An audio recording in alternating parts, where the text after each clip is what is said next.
Movie के start में हम एलिस को देखते हैं। वो अपने फीमेल क्लाइंट के साथ इंटीमेट हो रही थी। काफी देर रोमांस करने के बाद जब वो लेडी सेटिस्फाई हो जाती है तो वो एलिस के लिए एक लिफाफा छोड़कर वहाँ से निकल जाती है। लिफाफे में काफी सारे पैसे होते हैं। असल में एलिस एक स्कॉट का काम करती थी। इसके बाद एलिस एक क्लब में जाती है। वहाँ उसके दोस्त उसी का वेट कर रहे थे क्योंकि आज एलिस उन्हें पार्टी देने वाली थी। उसी क्लब में एलिस एक लड़के को देखती है। वो लड़का भी एलिस को ही देख रहा था। इसके बाद एलिस के दोस्त उसे उस लड़के से बात करने के लिए फोर्स करते हैं। इसके बाद एलिस उस लड़के के पास जाती है। इसके बाद हम उन दोनों को रोमांस करते हुए देखते हैं। वहाँ इंटीमेट होने के टाइम एलिस को अपना बचपन याद आता है जब उसकी माँ ने उसे 10 रुपए में एक बुढ़े को बेच दिया था और उस समय एलिस केवल 11 साल की थी। फिर हम प्रेजेंट में देखते हैं एलिस जिस लड़के को लेकर घर आई थी वो अपना काम करके वहाँ से जाने लगता है। तभी एलिस के मोबाइल में एक मैसेज आता है। ये मैसेज क्रिश्चियन ने भेजा था। क्रिश्चियन एलिस का बहुत अच्छा दोस्त होता है। जब एलिस को मालूम होता है शाम में क्रिश्चियन उससे मिलने वाला है तो वो काफी ज्यादा एक्साइटेड हो जाती है क्योंकि क्रिश्चियन से मिले उसे काफी टाइम हो गया था।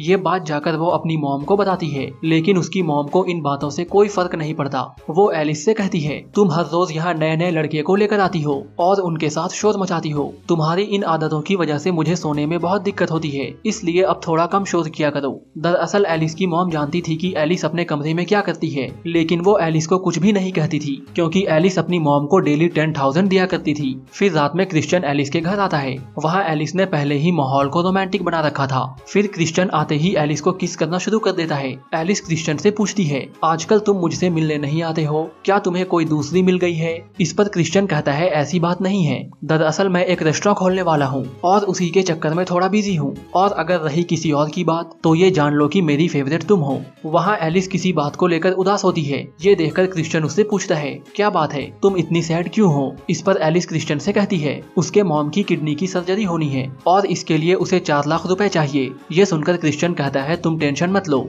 नेक्स्ट वीक तक मैं तुम्हारे अकाउंट में पैसे डाल दूंगा। ये सुनते ही एलिस मुस्कुराने लगती है। इसके बाद दोनों बिना डिनर किए ही एक दूसरे के साथ लग जाते हैं। फिर एक बार एलिस अपने दोस्त मिचेल के साथ एक स्ट्रिप क्लब में जाती है। वहाँ लड़के चड्डी पहनकर लड़कियों को अपने जलवे दिखा रहे थे।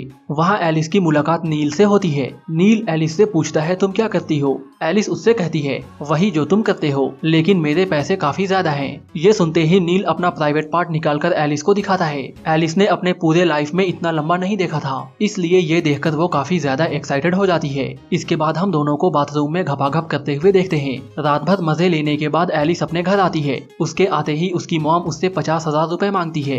एलिस कहती है मैंने कल ही तो 10,000 दिए थे। इस पर उसकी मॉम कहती है वो पैसे मैं जुए में हार गई, अब मुझे और पैसे चाहिए। असल में एलिस की मॉम को गैम्बलिंग की आदत लग गई थी और एलिस ने क्रिश्चियन से जो 4 लाख रुपए मांगे थे वो भी एलिस ने क्रिश्चियन से झूठ बोलकर मांगे थे ताकि वो पैसे एलिस अपनी मॉम को दे सके और उसकी मॉम अपना कर्जा उतार दे। एलिस जब अपने मॉम को पैसे देने से मना करती है तो उसकी मॉम उसे थप्पड़ मारते हुए कहती है तुम्हारी हिम्मत कैसे हुई मुझे मना करने की, ये मत भूलो कि मैंने ही तुम्हें पैदा किया है। ये सुनकर एलिस कहती है हाँ मुझे पता है कि आपने ही मुझे पैदा किया है, लेकिन कौन सी माँ अपनी 11 साल की बेटी को पैसों के लिए एक बुढ़े को बेच देती है। ये कहते हुए एलिस की आंखों से आंसू आने लगते हैं। एलिस अब अपनी माँ से काफी परेशान हो गई थी क्योंकि घर के सारे खर्चे उसे ही उठाने पड़ रहे थे। इसके अलावा उसे अपनी मॉम को भी अलग से पैसे देने होते हैं और उसकी माँ उन पैसों को जुए में उड़ा देती है। एलिस के मुंह से ऐसी बातें सुनने के बाद उसकी माँ घर छोड़कर निकल जाती है। इसके बाद एलिस एक क्लब में जाती है। घर वाली बातों को वहाँ वो अपने दोस्तों से कहती है। उसके दोस्त कहते हैं चलो अच्छा हुआ, अब फाइनली तुम्हें आराम करने का मौका मिलेगा।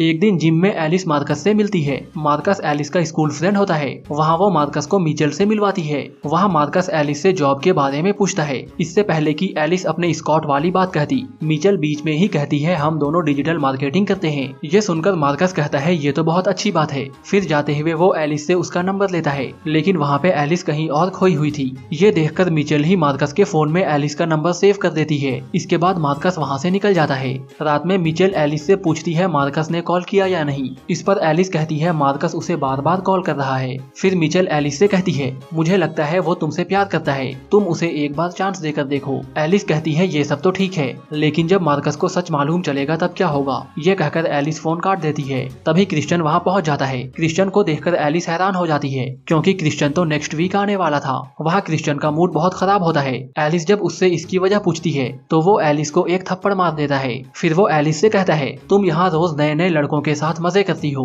और जब पैसे मांगने होते हैं तब मेरे पास आती हो। दरअसल क्रिश्चियन ये नहीं जानता था कि एलिस स्कॉट का भी काम करती है। क्रिश्चियन एलिस के सारे खर्चे इसलिए उठाता है है क्योंकि उसे लगता था कि एलिस उससे प्यार करती है और आगे जाकर दोनों शादी भी करेंगे। इसी बात से गुस्सा होकर क्रिश्चियन एलिस को मारते हुए उसके साथ जबरदस्ती करने लगता है। तभी पीछे से एलिस की माँ आती है और वो चाकू मारकर क्रिश्चियन को मार देती है। ये देखकर एलिस काफी डर जाती है। एलिस की मॉम उससे कहती है, तुम परेशान मत हो, अब तुम्हें कोई तंग नहीं करेगा। फिर दोनों जमीन को साफ करने में लग जाते हैं। नेक्स्ट डे दोनों क्रिश्चियन की कार को लेकर एक गैराज में जाते हैं और वहाँ के मैकेनिक को पैसे देते हुए कार को डिसमेंटल करने के लिए कहते हैं। लेकिन गलती से एलिस का पर्स उसी गाड़ी में रह जाता है जो कि बाद में उसी मैकेनिक को मिल जाता है। एक दिन वही मैकेनिक एलिस के घर पे आता है। वहाँ वो एलिस की मॉम से कहता है कि पुलिस उससे पूछताछ करने आई थी। एलिस की मॉम कहती है, पुलिस को कैसे मालूम चला? मैकेनिक कहता है, मैंने गाड़ी को डिसमेंटल तो कर दिया था लेकिन उससे पहले ही किसी ने गाड़ी को वहाँ देख लिया था। एलिस की मॉम समझ जाती है कि मैकेनिक उससे पैसे चाहता है। वो मैकेनिक से पूछती है, तुम्हें कितने पैसे चाहिए?